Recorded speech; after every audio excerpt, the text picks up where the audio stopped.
Listen, this is such an amazing, amazing opportunity to be called here. So thank you to Nellie to be able to bring me home. But I'll start with all the protocols. Chief Justice of the Kenya Supreme Court, what a pleasure to be able to be in this room with you. The government of Mombasa, the government of Kenya, the other visiting governments from African nations, and all other dignitaries in the room.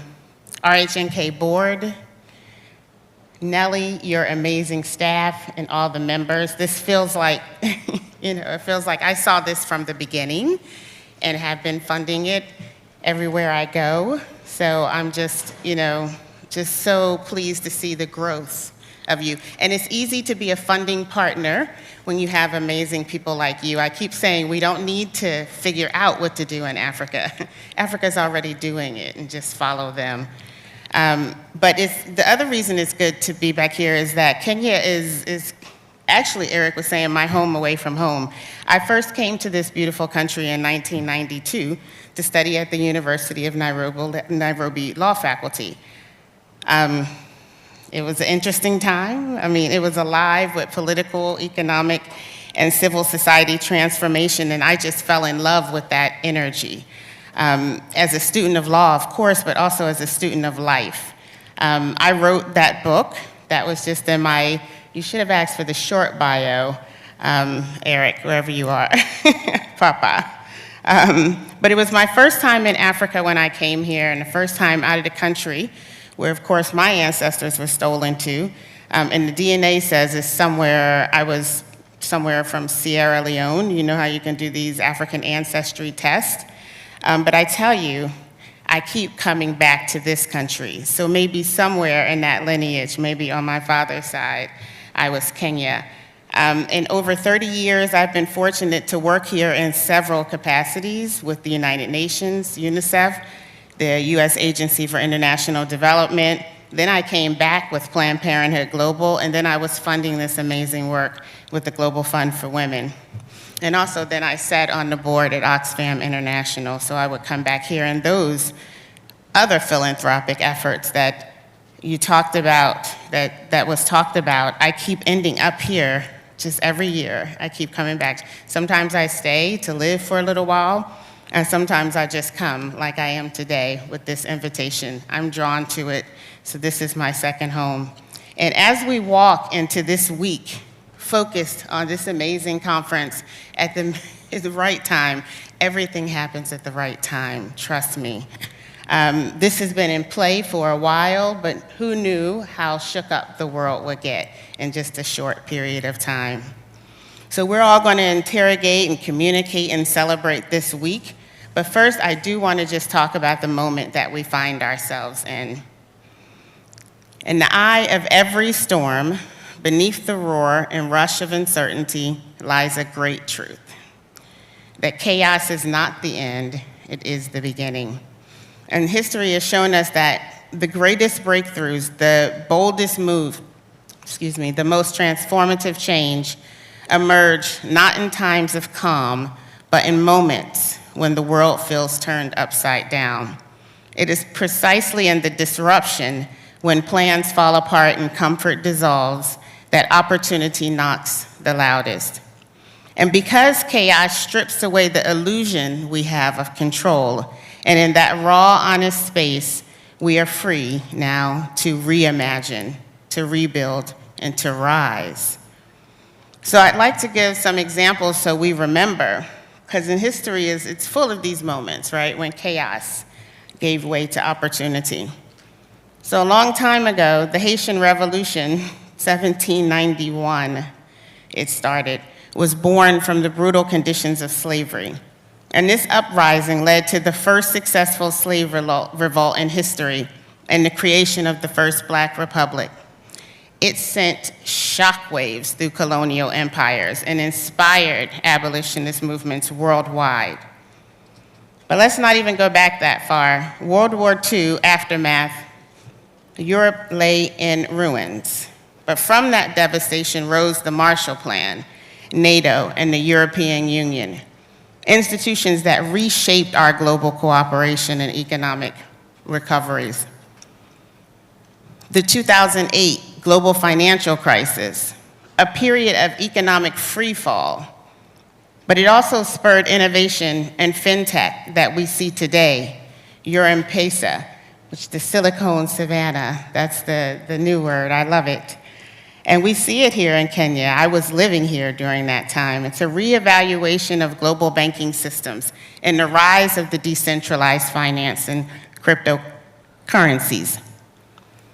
The Arab Spring, I was living in Egypt when a wave of protests and revolutions across the Middle East and North Africa were sparked by economic hardship and political repression. While the outcomes varied, it opened up space there for civic engagement, digital activism, and new political dialogues. And whether you see these outcomes as good or bad, they are significant. And I'm sure you can tell me more stories like this across the countries of Africa. These moments remind us that chaos isn't just destruction, it's also a crucible for reinvention. And that, when the old order breaks down, it creates space for something new to emerge. Sometimes painfully, but often profoundly. And in fact, it's happening all the time. Sometimes, though, if we're lucky, like we are now at this moment, we have the broad insight to know that this is a special moment. And you walk into it purposefully with an intention to make this big, to make this moment transformational. And the past few years have been troubling signs of regression in gender equality, sexual health, and reproductive justice, especially in places where those rights were once considered secure. Globally, these patterns are emerging. The rollbacks in countries like the US and others, many more, this democratic backsliding has gone hand in hand with attacks on women's rights and alleviating protections for vulnerable communities. These governments are framing gender equality as a threat to traditional values and using disinformation and legal rollbacks to undermine decades of progress. Even in global health leadership, where women remain underrepresented, despite the fact that they're the majority of the healthcare workforce, and they hold still just a fraction of decision-making roles in progress towards parity. Amid this regression, though, that's where the beauty is, and that's what I hear coming from Shondell, and that's what I hear coming from Nellie. There is resistance. Women and allies are mobilizing on the streets and courts and online, and from protests to advocacy across the world, people are pushing back, demanding not just restoration, but transformation. And despite the noise and the tragedy and the pain, our collective future is being born. It looks like a world to me where progress isn't measured solely by individual achievement, but how well we rise together. It's about shared prosperity, resilience, and purpose. I'm talking about a future where inclusive innovation, shared visions and values, collaborative systems, resilient infrastructure, and collective mindsets are all a part of the future that's coming. Our collective success isn't just about solving problems, it's about building a future where everyone has a stake, a voice, and a path forward. And so, don't fear the mess. Don't wait for perfect conditions. Lean in, look closer, and you'll find a door where others see a wall. And opportunity isn't holding or hiding from the storm, it's actually being born from it. And now that we've established the moment, I just want to say that the necessity of this conference is just as important now as it was 8 years ago, if not more. What you've done by bringing this together and raising the level of the attention is more than I've seen done in almost all of the countries where I've been. And so it's going to matter so deeply to have these conversations about our young people for all the reasons that my colleagues who spoke said before that, because we are going to need, in this century coming, young people to be able to make informed decisions. This is not going to be a nice to have. This is going to be very important. And we need them to be healthy and safe. That's going to matter. And it's going to matter that they have equal opportunity to exercise their rights, because they're going to need to break the cycles of disadvantage that exist in this global community. And they're going to have to do that while they're building healthy relationships. So I know I don't have to tell this room, but investing in adolescent sexual and reproductive health isn't just about preventing harm, it's about unlocking potential. Since I was at the UN, every single place where I've worked, I've funded this work, sexual and reproductive health, especially for adolescents and youth, because I know it is the stepping stone. But I know this is not just something that you can do, it's something you're doing so well. Kenya and the countries in Africa have been leading the way on CSE. One of the first programs that I saw on this around the world that I covered was in South Africa, Ghana, and Kenya, where it was actually being put into policies at schools. Youth-friendly services, Africa has been leading in this area since more than a decade now, with HIV actually being combined in with services for young people. Wasn't happening anywhere before it was happening in Africa.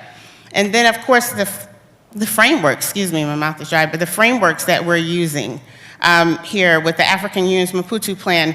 I mean, I know how hard it is to get the national strategies in place and how years have been taken, but it's better than almost anything you've seen around the world in this area. And then, of course, the community engagement and how you continue to bring together a room today even, to RHNK's credit, of a cross-section of society to maintain this balance that's necessary in order to actually move programs along. The innovation, the research, the advocacy, and then of course digital solutions. These are things that you're going to cover this week. And I'm not saying this just to prop up Africa and the work that I do and honestly where my heart is, but I say this because despite the progress and challenges you're seeing now, with these restrictive laws and the slow sort of move of social stigma, and of course the underfunding of the health system, the momentum is there for rights-based, youth-centered approaches. And because you've been a vanguard, you're so far ahead of where people are going to be. So let me just end by, again, thanking you all for allowing me to be here. I come from a teenage mother, which why this work is so important to me. By the time my mother was 18, she had 3 little kids to take care of. My oldest, my brother, he ended up doing 20 years in prison. He's past those days and he's really moving forward, but it was a big chunk of life. My older sister, because I'm the youngest, she was a victim of addiction to crack cocaine for 20 years, and she's doing well now. It's been hard on her body, but she's being amazing. And I spent 20 years on the African continent. It has fundamentally changed who I am to be able to have the privilege of being and serving on this continent. I thrived here in every country, every moment, every transaction. My children were born in Africa. And with that experience, they are transforming, and so it goes. It is happening. So let's make something happen this week that's extraordinary, right here in Mombasa. This is going to be an amazing conference any way you look at it, but let's get intentional about really making something happen while you're here. I thank you again for having me. I'm RHNK, and I look forward to the transformation this week, right now, right here. Thank you so much.